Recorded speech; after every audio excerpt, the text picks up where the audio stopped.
Motherfucker. This guy was telling me he was in there with Willie Pickton. Yes. Yeah. So that's a good story. You should tell that one. Yeah. All right. So. And then the other dickhead there. Yeah. Oh, he's got quite a few. Go into so you were in there in like 99 or no? So my sentence started in the incident took place in 95. The sentence started. Oh fuck! In right out of high school. 97. That's right. Wow. Right, and I started in. I got to Iraq, and I think it was like between November and December. Yeah. One of those months, right? And so when I was in Iraq, I got myself a job of serving the food, right? Nice. Because you're on a long lockdown there, and if you could get out to serve the food, any type of getting out of yourself for just a bit walking there, around feels good, probably. right? So my job was to serve the food to the guys down there and upstairs in the hole. Oh, because it's all one connected thing, right? Yeah. It's a 2-floor thing, right? Yeah. So Willie Pickton had at the end of the hole on the right hand side, the last cell was Willie Pickton's cell. Wow. Right now, the way that's set up on that hall is everybody's got their doors and flaps that comes down in the waistline side, is like waistline part of the door. Yeah. And your food trays go in there, right? So I would come up, the guys would pull down the trays, and then I'd come over there and be able to put the food in the things, right? And guys would conversate between those things, during the day and all that. Yeah. But some guys would take their shampoo bottles and mix it with shit and piss. Try to squirt shake it around. No, not me. Willie. When it's time to eat, I got to bring everybody, let me see his food. Let me see his food. Everybody's spitting in it, everything. Then the guy across the hall from him, when his thing comes down, I put the tray, his food's all fucked up. And then the guy across the hall from him, his shit's down. He's got that fucking shampoo bottle. Shit.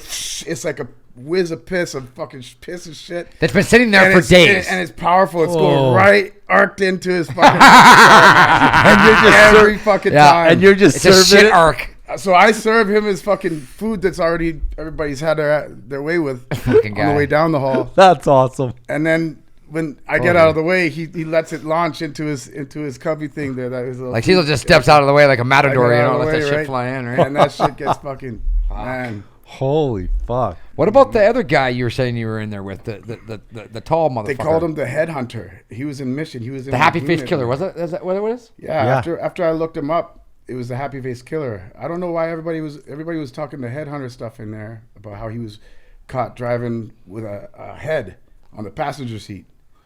Yeah, maybe just like they're pumping his tires. Yeah, jail that was in the folklore, jailhouse. right? Yeah. Jailhouse rumors, right? Yeah. But then now, well, it was probably from him though, because that guy said he killed 160 people. Yeah, that's what I read. That's what I read too. Yeah. 86 or 100. Yeah, he tried to claim like 160 people, and they got it down to 8, but I'm sure it's probably up to 15 to 20. The guy was a long haul fucking trucker, a total fucking dickhead from Chilliwack, but then would go into the States.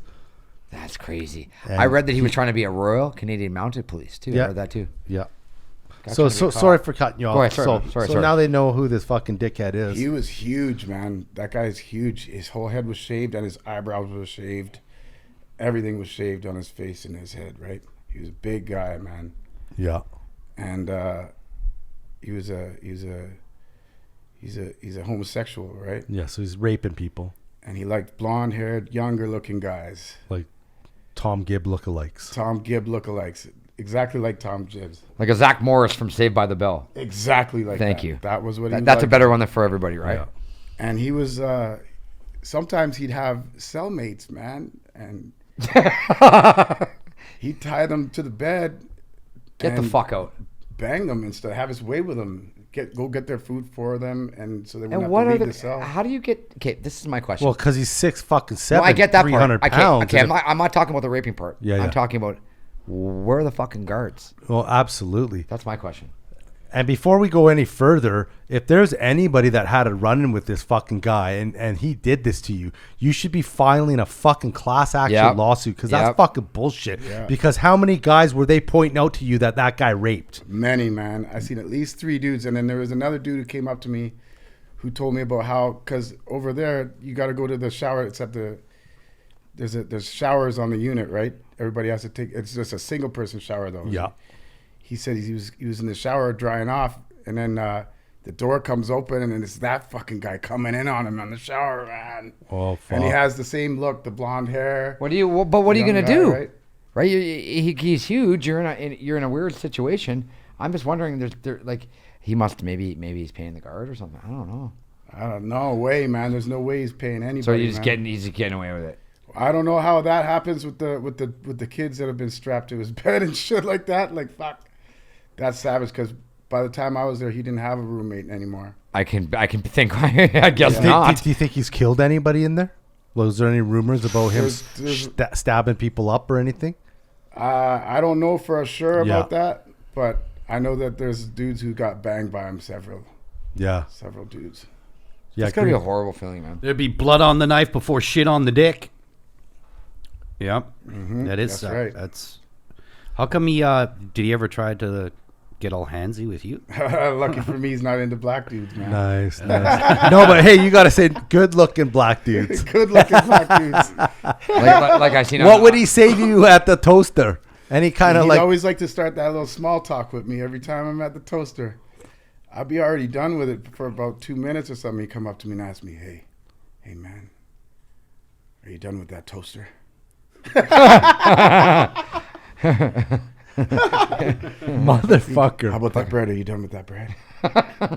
Yeah, man, it's all yours, man. Go ahead. It's all you, baby. And at this point, you probably don't want to have anything to do with this motherfucker. I'm trying to get out of there as quick as possible, right? Just in case he changes his mind about black guys. Right, exactly.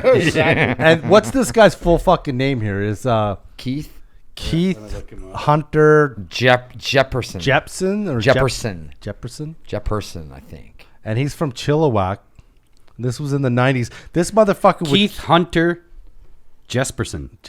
I just knew him by So the this name Hunter. motherfucker would actually like call news outlets and shit and like fucking taunt them. Well, what happened was he left a letter in the bathroom, and then he didn't get the response he wanted. Yes. And then he started poking the bear, so to speak, right? Yeah. Wow. Yeah, because the cops didn't release it. Are you done with that toaster? Is that the guy that was talking to you? Is that what he looked like He looks right a there? lot different than that, man. Can I ask you another question, though? Fuck. Let me scroll down. Yeah. He's a fucking big boy, though, man. Oh, he's huge. If you're not a his tough face guy or a good now. fighter, Or just not really like, And he's got just shaved push eyebrows, over, you're shaved fucked. head. oh yeah. I mean, he looks like he He's just looks huge, like a though. killer. Like Overpowering. Like his He's parents huge. should have just said, "No, you want looks to a lot when you're bigger killing than small that. animals. Yeah, we're gonna Actually. lock this kid up." So what he would do is he would take a pit bull and a cat, and he'd let them go, and he'd watch them kill each other, and whoever win, right? Obviously the pit bull was gonna win, but he enjoyed that. So it was almost like he would kill animals, but he would let them do it. He enjoyed watching them do it. That's what I read, right? Wow. Yeah, That's fucking crazy, right? that's nuts. That's fucked up, man. And I know his daughter's fucking going around. I seen that. Yeah, his daughter's going around, going and meeting with the people that his father has killed. Right. Because she's ashamed. families, She wants him. She basically said that he deserves the death penalty. He should be killed for what he's done. But because he's in Canada, a Canadian citizen, we said, fuck you. We're not going to let you kill him. And we took him over here, right? And that's when you bumped into him. Yeah. So like when you're inside of there, right? This is off the topic a bit, but like say it's like late at night, right? And you want to smoke a little joint or something, right? Like how do you get high in there, man? Like, you know what I'm saying? Holy fuck! David Arquette played him in a movie, the Happyface Killer movie. Yeah. Well, I guess I'll have to watch that when I get home. I'll fucking David be Arquette. TiVo on that or whatever they call it, right? But explain that to me. Yeah, because you know what? None of us have been into jail other than the drunk tank. Like, is it easy to get drugs in there? Or I'm being honest, like Not really. Like the guys get them in, but then when with the weed, they roll these joints up, the size of a double-edged toothpick. how much? $30 each? It's like a bale of tobacco for each. Wow. So like one full bale I'd buy at the store. Back then, that was back then. Okay. But then, Yeah. like a pouch of tobacco. Gotcha. Right?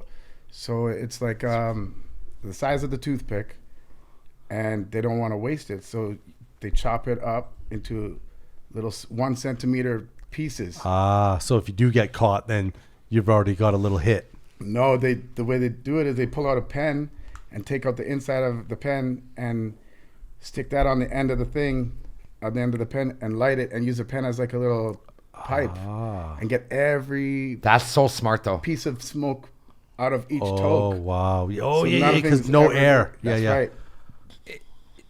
Were you in there with Cliff Jarvis, Clint? Yeah, Who did- Cliff was in there with Cliff, me. Yeah. right? Ah. So how did I saw Cliff in Matsqui. he was a tattoo guy, right? He was the He's the legendary man. tattoo, the best tattoo. How would artist.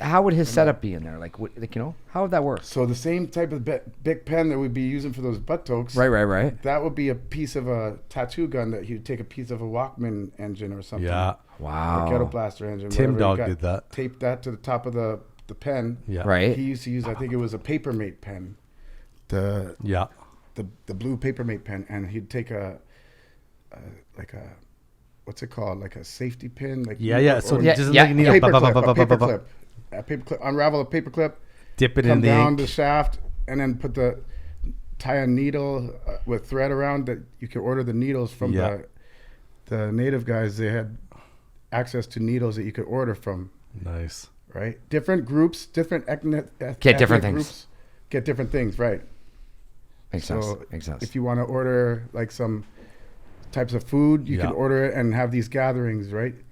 And you can order from all the different ethnic groups. Then just trade or whatever. Right. My question to you is: if you were getting a tattoo, the guards don't like that either. Tattoos Well, you are got not to have somebody watching. Like for instance, with Yule, when Yule got his tattoo done, he got By it done, Cliff? No, actually, he got it done by a different guy. Okay. Because Cliff by then was gone to the hole, and then he got sent to Kent, I think it was. Wow. I don't know where exactly he was sent, but he was gone. Yeah. But Yule laid on my bed, and I was keeping 6 for him at the door for the guys where he was getting his stomach tattoos done. That's so crazy. Wow. Was there any kind of like is it like the States? Is there race wars going on or like anything harsh violence or Like is there bikers in there? Aryan Nation guys, that kind of thing. Right? Like I'm watching Blood In, Blood Out. That stuff is there. Yeah. But it's not as bad like the States or anything like that. Yeah. It's all there, but we had a race war incident when Yule first got there. Yule was there for about a couple of months by the time it happened though, but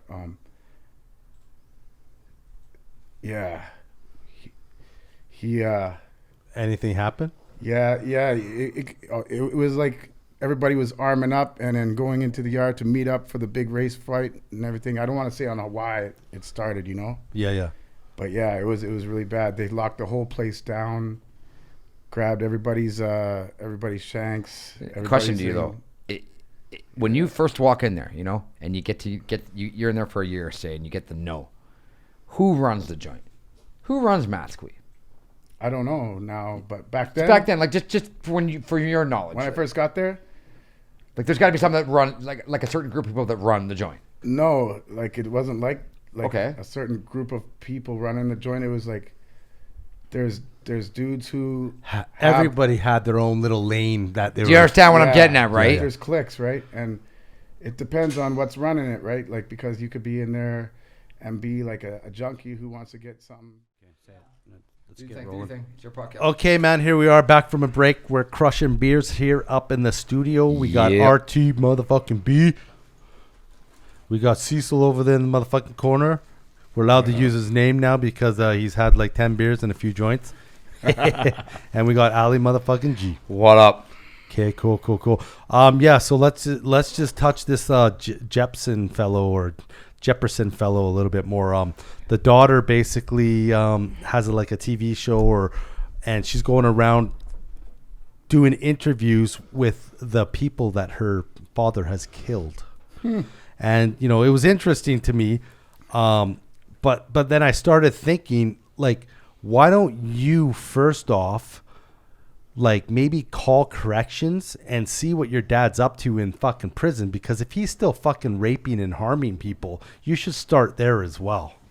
Yeah, I agree. You know what I mean? I fully agree, man. Like this Guy is raping kids in prison, or he's raping people. He's gone through the long haul trucking. He claims he's killed 160 people or something like that. Yeah. But he's only been found guilty of 8. Yeah, the guy's a nut bar. It's no difference than Aaron Giles being let out on the fucking street. you know, and being allowed to do what he does, right? It's bullshit. Yeah. I've had enough of that shit, man. It's definitely a flawed system. It is flawed because I could walk in and you know, punch somebody out or something at a bar, and I'm going to go to court, I'm going to go do this, or, you know, go to court for driving without a license or something. But this guy's allowed to walk around and, you know, whatever he's up to, right? And you know they're up to something, right? So it's fucking bullshit. Yeah.